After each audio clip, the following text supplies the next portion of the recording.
રાજકોટ જિલ્લાના ઉપલેટા તાલુકાના ગધેથડ ગામે વાળા પરિવાર, કબીરજી બાપુ તેમજ લાલ બાપુ પરિવાર દ્વારા ભાગવત સપ્તાહનું આયોજન કરવામાં આવ્યું।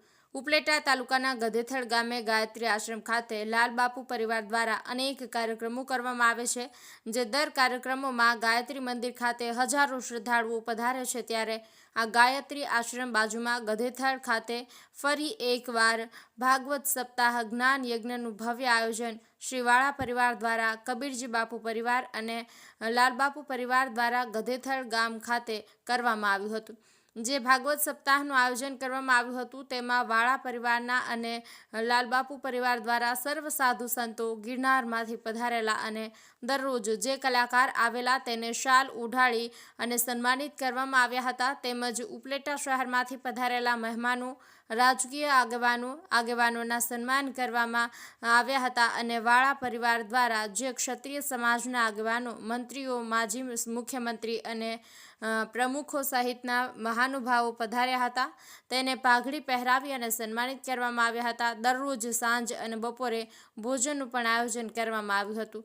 લાલ બાપુ જે દિવસથી ગધેથડથી ગયા છે અને આજે પહેલી વાર ગધેથડ ગામમાં વર્ષો બાદ ફરી પધાર્યા તે બદલ એના સમયે કરવામાં આવ્યા હતા અને ગામના મંદિરોમાં પહેલા દર્શન કર્યા તે પછી ભાગવત સપ્તાહમાં આવ્યા હતા। વિપુલ ધામેચા, ઉપલેટા। ગધેથડ ગામની અંદર કબીરજી બાપુનો પરિવાર અને પૂજ્ય લાલ બાપુના પરિવાર વતી ભાગવત સપ્તાહનું યજ્ઞ ચાલુ થઈ રહ્યો છે।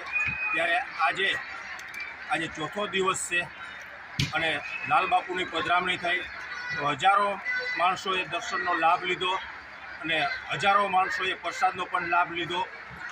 ઘણા બધા સૌરાષ્ટ્ર ગુજરાતની અંદરથી બધા સંતો પધાર્યા, રાજકીય પણ ઘણા બધા પધાર્યા। માજી મુખ્યમંત્રી શંકરસિંહ વાઘેલા, પ્રદીપસિંહ, હકુબા, અમારા સ્ટેટુ તેમજ કેશીદેવસિંહ, બધા તમામ આજુબાજુના બધા આગેવાનો, માતાઓ, બહેનો અને અમારા આમંત્રણને માન આપી અને આ અમારી ભાગવત સપ્તાહને અમારા પ્રસંગને દીપાવવા માટે આ બધાય જે અમારા પ્રસંગને દીપાવવા માટે બધાય પધાર્યા છે, આ બધાયનું આ તકે અમે વાળા પરિવાર, અમારા કબીરજી બાપુના પરિવાર અને પૂજ્ય લાલ બાપુનો પરિવાર અમે એમનો ખૂબ ખૂબ ધન્યવાદ પાઠવીએ છીએ અને એનો શબ્દથી એનું સ્વાગત કરીએ છીએ।